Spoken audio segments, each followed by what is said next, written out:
मथुरा से निकल चुके हैं आगरा के लिए। अब हम जा रहे हैं ताजमहल देखने। ये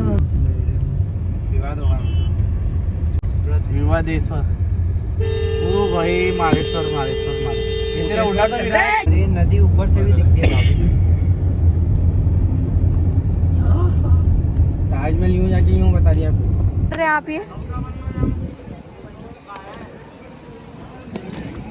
मत लो। अब लोग गाड़ी में बैठ रहे हैं क्योंकि हम लोग जा रहे हैं ताजमहल घूमने। तो पहले इससे जाएंगे हम अंदर तक। चलो अब हम लोग निकल चुके हैं। हेलो गाइस, इधर देखो तीनों पीछे ताजमहल देखने। तो ब्लॉग में कंटिन्यू बने रहे। आगे आगे क्या क्या होने वाला है, क्या क्या देखने वाले हैं, ये तो मुझे भी नहीं पता है। तो ब्लॉग को एंड तक मिस मत करना आप लोग। हम लोगों ने एंट्री ले लिया है अंदर के लिए।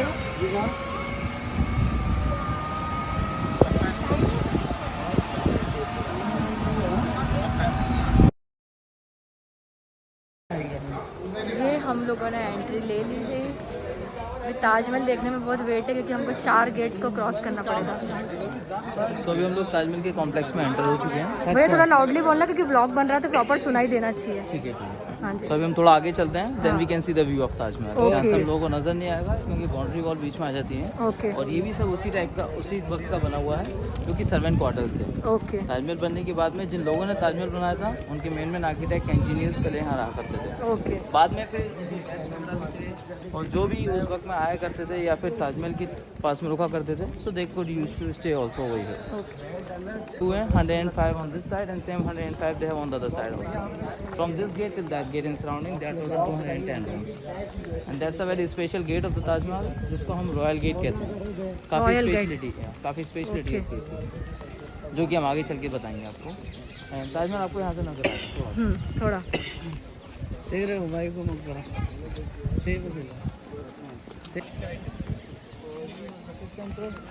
शाहजहां जो था जिन्होंने अपनी वाइफ की। हाँ जी। ताजमहल के बैक साइड में अगर आप खड़े होकर के देखेंगे तो आपको ये बाहर वाला गेट तक नजर आएगा, पूरा वहाँ से ऊपर से। और इस गेट से आपको पूरा ताजमहल। Okay sir. इस वाले गेट से सर थोड़ा लाउडली बोलिए तो ब्लॉग। इस वाले गेट से आपको पूरा ताजमहल दिख जाएगा। ये हमारे टूरिस्ट गाइड हैं जो अभी हमको गाइड करके बताएंगे कि ताजमहल में कैसा क्या सारा scene. Okay okay Vinayak sir. तो अभी हम जहाँ वॉक कर रहे हैं यहाँ के बारे में आपको बता देता हूँ, जो कि ताजमहल का 4 कोर्ट एरिया है जहाँ से आप लोग 4 गेट और 4 गार्डन देख सकते हैं। उसमें से अभी 2 गेट हैं यहाँ पर एंट्री करने के लिए, जहाँ से हमने एंट्री किए। ज़्यादातर लोग वहीं से एंट्री करते हैं जिसको common gate and west gate भी कहा जाता है। ठीक इस गेट के सामने एक और गेट है, टूरिस्ट वहाँ से भी आ सकते हैं, जिसको हम VIP गेट कहते हैं, क्योंकि जितनी भी सेलिब्रिटीज़, पॉलिटिशियंस, मिनिस्टर्स यहाँ ताजमहल देखने के लिए आते हैं वो इसी गेट से एंट्री करते हैं। एक गेट ये भी हुआ करता था एंट्री का, जो कि लेबर गेट कहलाता था। सिटी गेट भी बोलते हैं क्योंकि यहाँ पे स्टेप्स आप देख सकते हैं।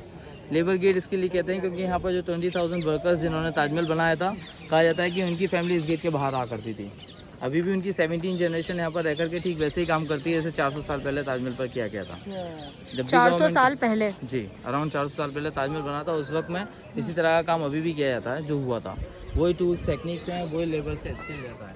किस तरह से काम किया गया था हो सकता है जब हम लौट कर जाएं तब मैं आपको दिखा भी दूँ, क्योंकि सेकंड पार्ट है ताजमहल का। ओके और ये ताजमहल का स्पेशल गेट है जिसकी काफ़ी सारी खूबी हैं। पहले तो ये देखें आप, टॉप पर इस गेट के आपको छोटे छोटे वाइट कलर के डोम्स नजर आएंगे वहाँ पर, जो टोटल 22 डोम्स हैं। 11 इस तरफ हैं और इसी तरह के 11 डोम्स आपको गेट के दूसरे कॉर्नर पर नजर आएंगे। तो टोटल 22 डोम्स वहाँ पर बने हुए हैं 22 ईयर्स के लिए, क्योंकि ताजमहल 22 सालों में कंप्लीट हुआ था और ये हर साल की पहचान है। 22 साल में हुआ था। 22 ईयर्स लगे थे इसको बनने में, पूरे कॉम्प्लेक्स को। सिर्फ वाइट बिल्डिंग को 17 ईयर्स लगे थे और 5 ईयर्स में ये जितना भी आप रेड कलर का सराउंडिंग एरिया देख रहे हैं ताजमहल के, इनको 5 ईयर्स और लगे थे। तो इस तरह से 22 ईयर्स में पूरा कॉम्प्लेक्स तैयार हुआ था। और उस वक्त हर साल एक डोम बना के वो साइड से रख दिया करते थे ताकि उनको याद रहे कि ताजमहल पर 1 साल बीत चुका है। इस तरह से 22 सालों में 22 डोम बनाकर साइड से रखे और सब कुछ तैयार होने के बाद में इसके ऊपर उनको सजा दिया गया। ओके। तो हर साल रिप्रेजेंट करते हैं। ठीक, सेकंड यहीं से आपको ब्लैक लेटर राइटिंग्स नजर आएगी वर्टिकली एंड हॉरिजॉन्टली 3 साइड्स में। ये कोई डिज़ाइन नहीं है, ये कुरान की आयतें हैं। आयतें लिखते हैं लिखी हुई है। मुगल्स मुस्लिम्स थे और अपनी बिल्डिंग को डेकोरेट करने के लिए या तो कुरान की आयतें लिखा करते थे या फिर फ्लावर डिज़ाइन बनाया करते थे। और दोनों ही चीज़ें आपको बड़े प्यारे तरीके से यहाँ पे नजर आएंगी। बट लिखने के लिए या कुछ बनाने के लिए फ्लावर डिज़ाइन, किसी कलर पेंट का इस्तेमाल नहीं किया गया है। ये सारे स्टोन्स हैं जो वाइट मार्बल के अंदर इनले किए हुए हैं। ये इनले आर्ट है जो वाइट मार्बल को 2.5 मिलीमीटर तक डिग आउट किया जाता था। जी सर, बहुत ज़्यादा पैशनेट वर्क होता था, बहुत ज़्यादा टाइम लगता था इसको, क्योंकि मार्बल में क्रिस्टल्स होते हैं। प्रॉपर तरीके से इसको कार्व किया जाता है, प्रॉपर तरीके से इसमें कैविटीज़ बनाई जाती है। तो इस सारी चीज़ों में बहुत ज़्यादा समय लगा था। और जो स्टोन्स इसमें इस्तेमाल किए गए हैं ये सारे सेमी प्रेशियस स्टोन्स हैं जो डिफरेंट कंट्रीज से मंगाए गए थे। अगर आप ब्लैक स्टोन देखेंगे तो वो ऑनिक्स है जो बेल्जियम में बहुत फेमस है। बेल्जियम में जी, उसके अलावा भी कलरफुल फ्लावर्स यहाँ देखेंगे आप। इसमें कुछ कॉरल है, कॉर्नेलियन है, मेलाकाइट है, लैपिस लजुली है, इस तरह के स्टोन्स लगे हुए हैं। इनमें से कुछ ऐसे भी स्टोन्स हैं जो रात में चमकते हैं। आप लोग ने शायद सुना होगा पूर्णिमा की रात को ताजमहल जगमगाता है। हाँ। तो वो उन स्टोन्स की वजह से ही चमकते हैं, जगमगाता है। और किस तरह से ये चमकते हैं जब अंदर चलेंगे तो सनलाइट से आपको रिफ्लेक्ट करते हुए नजर आएंगे, वो मैं आपको दिखाने की कोशिश करूँगा। ठीक है ना। तो अभी आप यहाँ से एक आध दो फोटोज ले लिए, then I will explain you. Illusion नजर आएगा जो कि इस गेट की खासियत है। यहाँ से आप लोग ताजमहल देखेंगे जो थोड़ा नजदीक नजर आ रहा है। आपको महसूस हो रहा होगा, आप गेट तक जैसे ही जाएंगे वैसे ही ताजमहल तक पहुँच जाएंगे, जो कि यहाँ से ऐसा नहीं है। तकरीबन 300-350 मीटर दूर और है ताजमहल यहाँ से। यहाँ से आपको दिख रहा है ना कितना पास, यहाँ से बहुत नज़दीक नज़र आएगा, जो कि नहीं है। ये है इल्यूजन, ये 3D इफेक्ट है एक और इसे आप नज़रों का धोखा भी कह सकते हैं। तो जैसे जैसे आप गेट के नज़दीक जाते जाएंगे आप महसूस करेंगे कि ताजमहल आपसे दूर होता हुआ जा रहा है और बड़ा भी होता हुआ जा रहा है। तो ये सारा कुछ गेट के आर्च की वजह से महसूस होता है। गेट का जो आर्च है वो काफ़ी छोटा है, उसके पीछे की बिल्डिंग बहुत ज़्यादा बड़ी है, तो इससे आप उस बिल्डिंग को और उनके डिस्टेंस को मेजर नहीं कर सकते हैं, जज नहीं कर सकते हैं। और जब आप वहाँ जाएंगे तो आप रियली ऑब्जर्व करेंगे कितना दूर ताजमहल है। तो ठीक है, चलो आइए। कितना मजा आ रहा है? बहुत मजा। कितना मजा आ रहा है विनायक जी, पहलवान जी, इंटरनेट जी, चल दे। ये देखिए, चलो चलो चलो आप तो।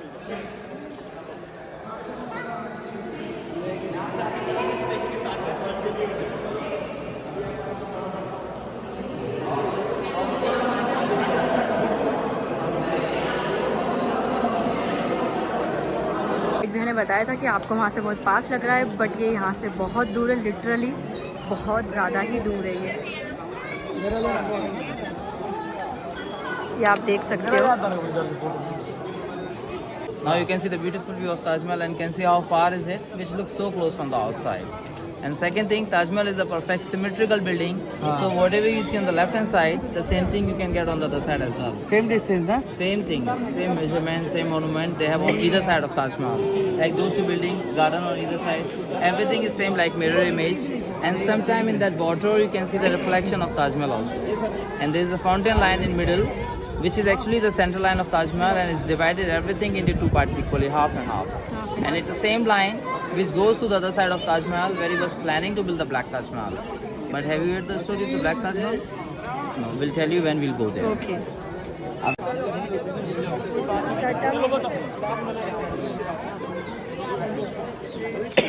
व्यू इधर आ जाओ बेटा। ऐसे एक दूसरे को देखिए। कितने में? छपरेश्वर इज ऑल्सो हियर।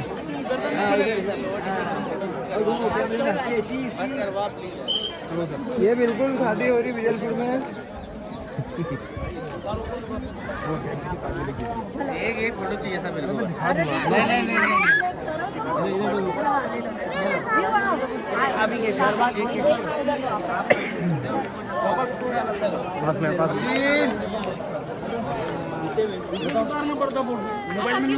इसको छोड़, इधर छोड़ रहे हैं।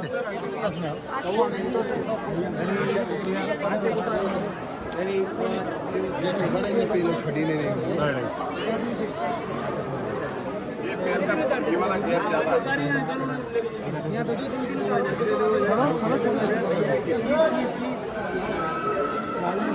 सर कैसा लग रहा है आपको? मेरे सेल्फी अच्छी with goggle, one click with goggle. क्यों महाराज? One click with goggles. ये देखो विद गॉगल्स। तो ये थोड़ी सी फैन फॉलोइंग।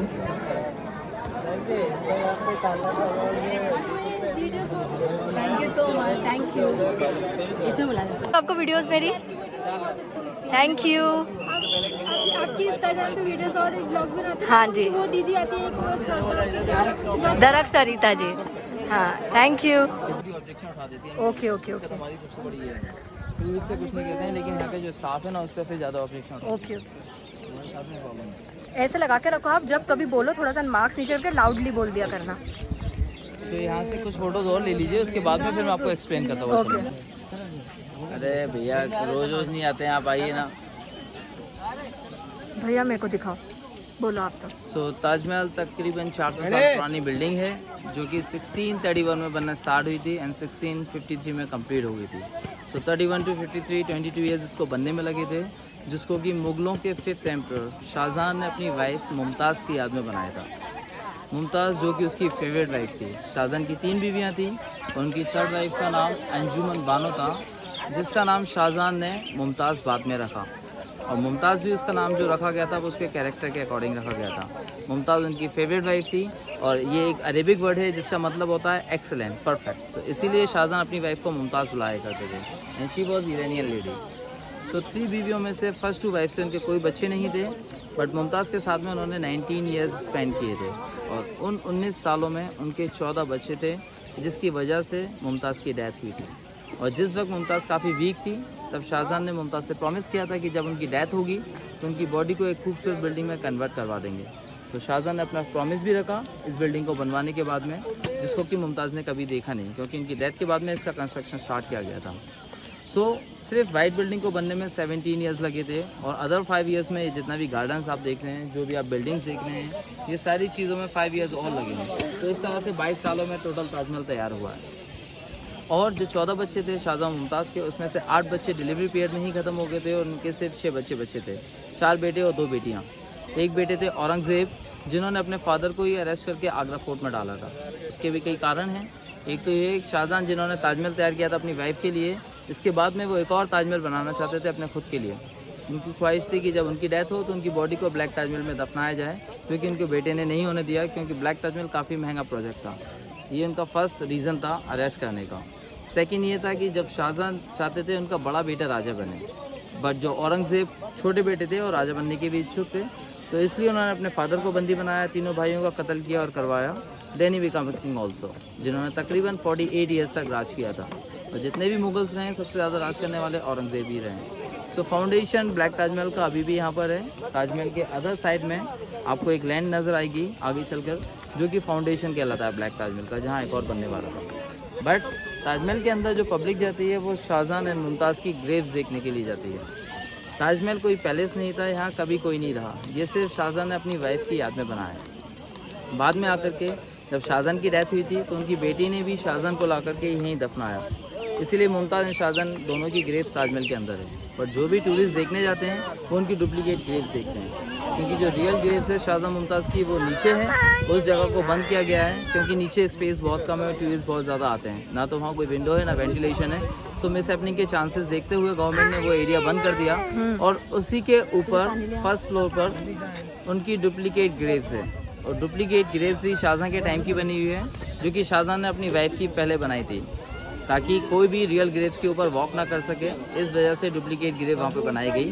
और इसी तरह से उनकी बेटी ने भी शाहजहां की ग्रेव डुप्लीकेट वहाँ बनाई।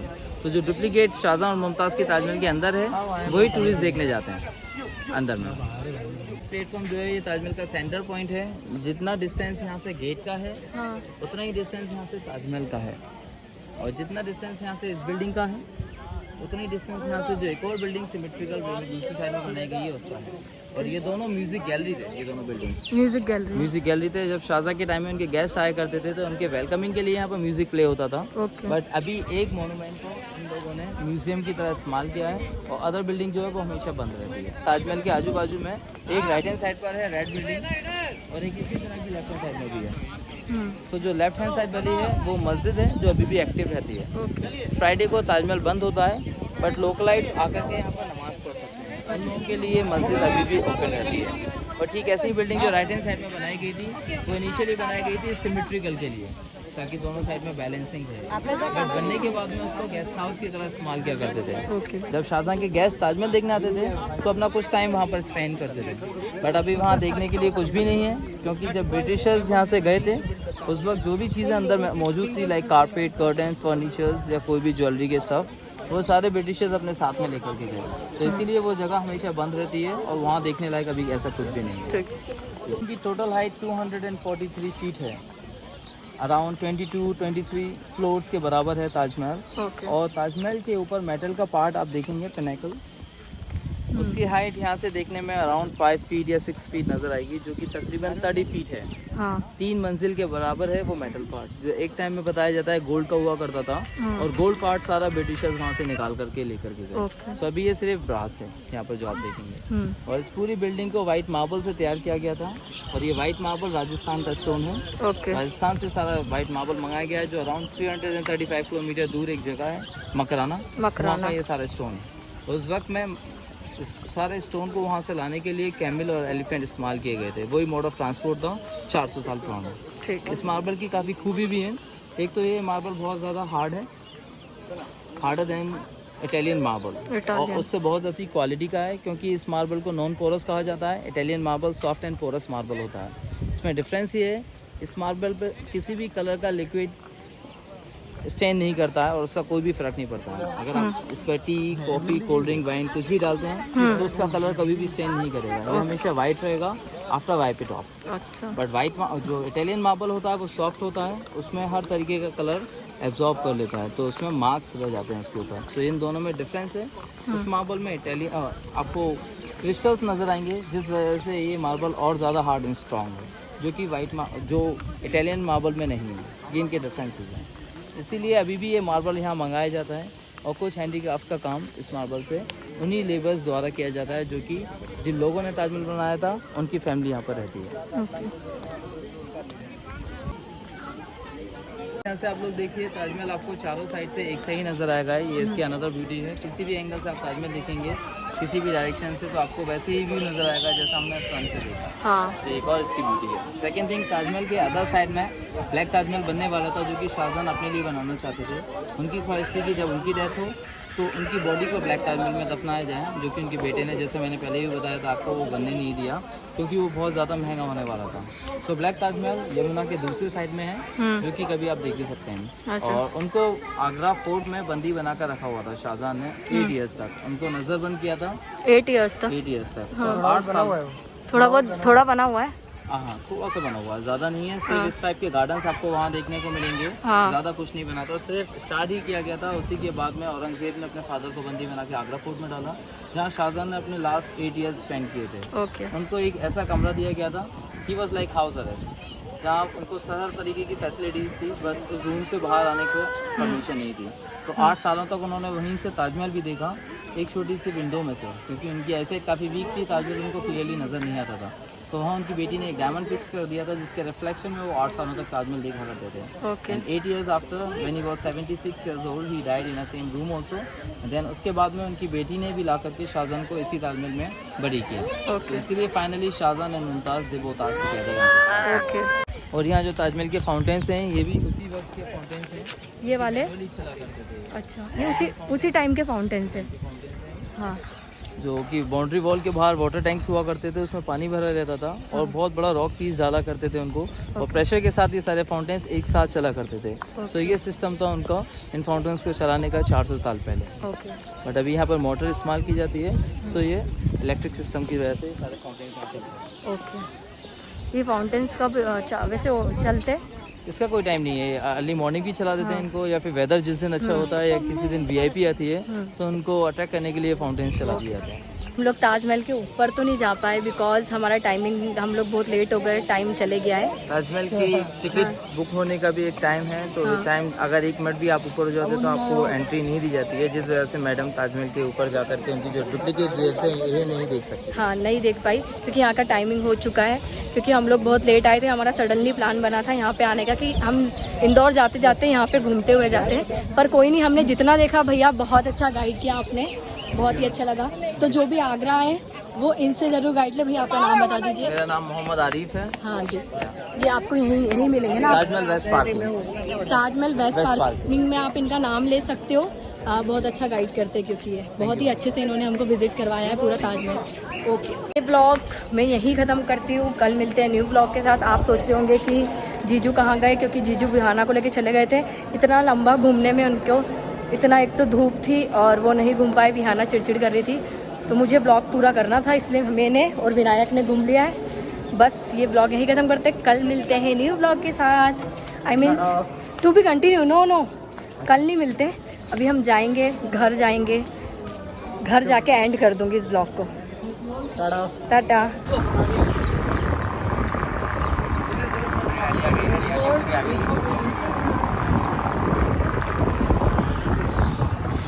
इधर देख लो शंकु हो चुकी है हमारी।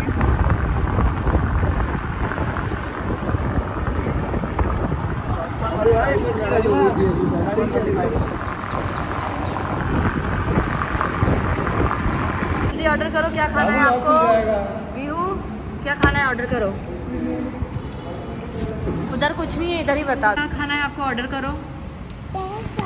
फ्रेंच फ्राइड, उसके अलावा और क्या खाना है, जल्दी ऑर्डर करो।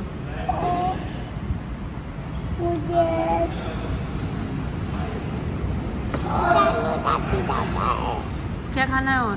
पिज्जा। ओके, ऑर्डर करो जल्दी से। Pizza burger. आपके फ्रेंच फ्राइड आ गए, आपको कैसा लग रहा है? बहुत अच्छे लग रहे हैं मेरे मम्मी, बहुत अच्छे। कैसा लग रहा है मेरे? बहुत अच्छा लग रहा है। वो पहले खाना फिनिश करेगा, उसको पिज्जा मिलेगा।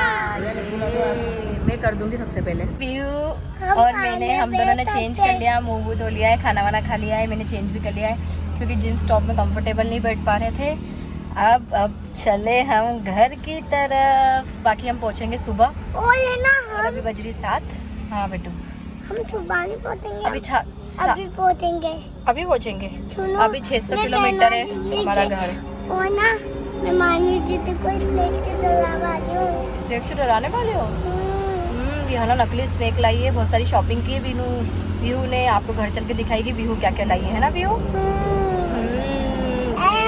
अब तो मस्ती होने वाली है। चलो ठीक है। एक प्रॉब्लम क्रिएट हो गई है, रास्ते में हमारी गाड़ी बंद हो चुकी है। पहलवान भैया कहीं से पकड़ के लेके आए मैकेनिक को। ग्वालियर से लाना पड़ा है, 23 किलोमीटर कहाँ से लाए। और ये देखो, पता नहीं गाड़ी में क्या हो गया है। देखो क्या कर रहे हो आप लोग, क्या कर रहे हो ये? पूरी पापा बलून उड़ा रहे हैं।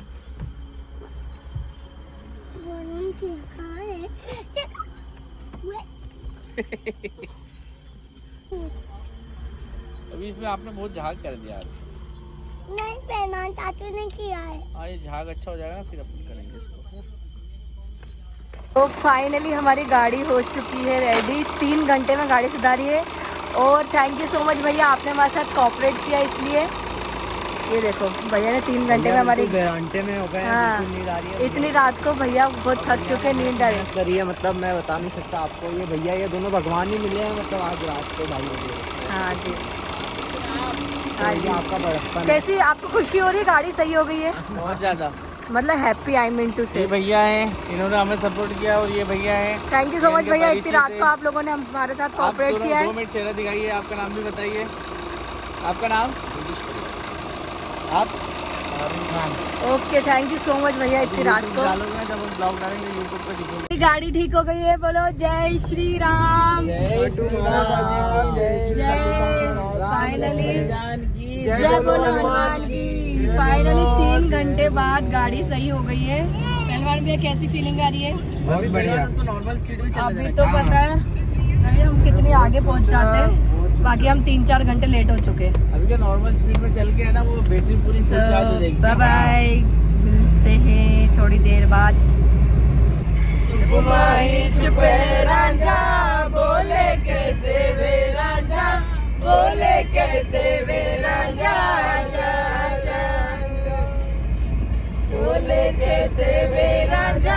बोले कैसे वे राजा,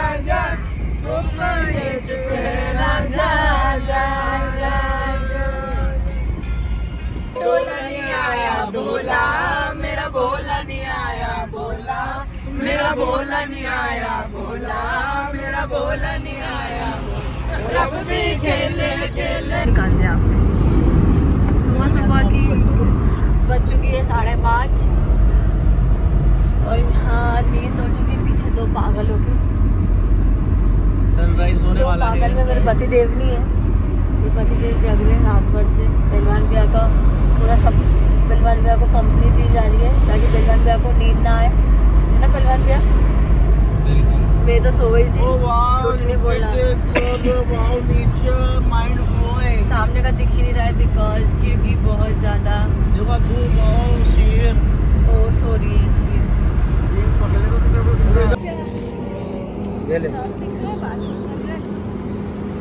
मेरा क्लास होना पड़ता। सर को तो लेने में आए 10 का नोट खाता हूँ। कहाँ था? यार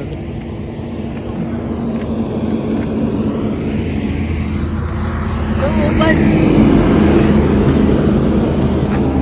गुड मॉर्निंग। विनायक लेटेश्वर। ये बता खाली पेट रखने का क्या फायदा?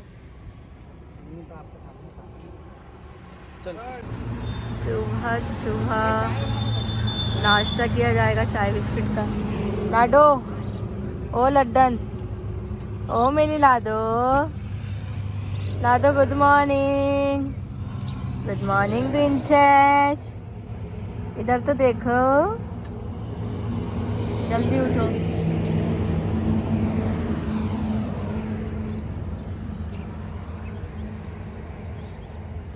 पहलवान भैया क्या चल रहा है? Good morning. आया भोला मेरा भोला नहीं आया। सुबह सुबह चाय बिस्किट का नाश्ता चल रहा है।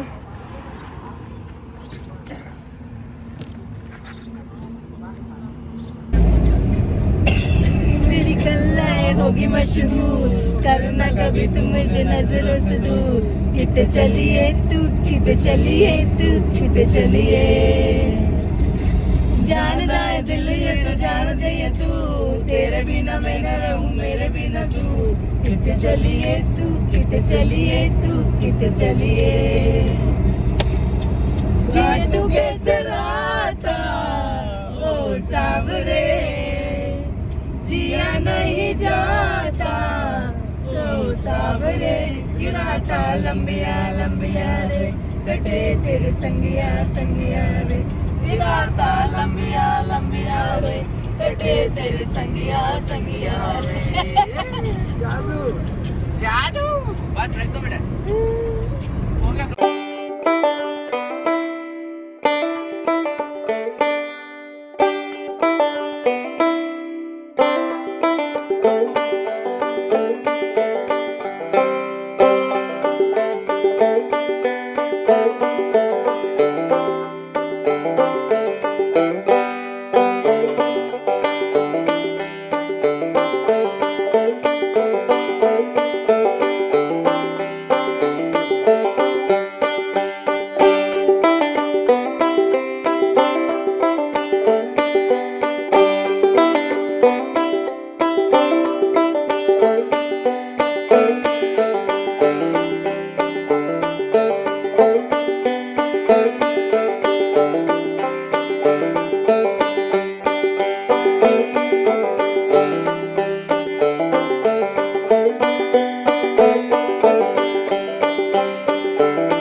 फाइनली घर आ चुके हैं, बहुत ज़्यादा थक चुके हैं। इन्होंने नहा भी लिया है, वो देखो नहीं व्यू नहाया नहा के तो बैठी है। नहीं बहन, बेटा ये व्यू ने भी नहा लिया है। ये देखो मेरा डॉक्टर सेट। ये देखो इसका डॉक्टर सेट, क्या है डॉक्टर सेट, ये लेके आई है वहाँ से। और बस ये ब्लॉग यहीं ख़त्म करते हैं, कल मिलते हैं न्यू ब्लॉग के साथ। क्या फाइनली हम लोग आ गए हैं, बिहू ने नहा लिया है, पापा ने भी नहा लिया है, बस मेरा नहाना बाकी, फिर हम लोग रेस्ट करेंगे। सो बाय, ये ब्लॉग यहीं खत्म करते हैं, कल मिलते हैं न्यू ब्लॉग के साथ। ब्लॉग अच्छा लगे तो लाइक कमेंट शेयर करना मत भूलना। Thank you.